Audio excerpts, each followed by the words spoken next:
नाही की blood report आलाय किंवा नाही आलाय या बाबतीत अजूनही पोलिसांकडनं स्पष्टता नाही आहे. दुसरा मुद्दा, याच्यामध्ये जे काही आता NPDS जे काही गांजा त्या गाडीमध्ये सापडलेला आहे त्या अनुषंगाने जे काही त्याचा गुन्हेगार त्याच्यामध्ये सेक्शन वाढवले खऱ्या अर्थाने ह्याच्यामध्ये प्रॉपर तपास व्हायला पाहिजे असं आम्ही पोलिसांकडे वारंवार ठिकाणी मागणी करतोय.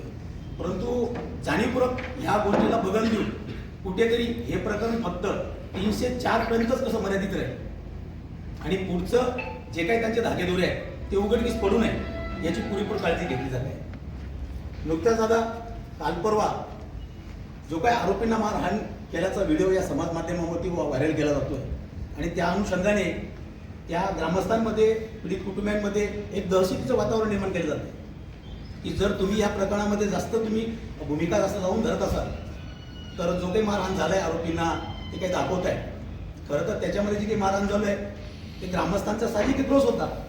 एक लहान लहान लेकरं आपल्या डोळ्यासमोर अक्षरशः अशा विचित्र अवस्थेमध्ये ते गेलेले आहेत. एक आमची तरुण भगिनी गेली आहे तर ग्रामस्थांचा तर रोष हा स्वाभाविक राहीलच ना.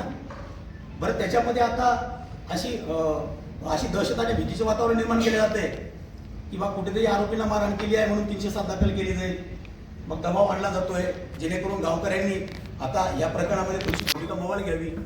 मग बाकीच्या गोष्टी आम्हाला जे दाबायच्या आहेत ते दाबता येईल.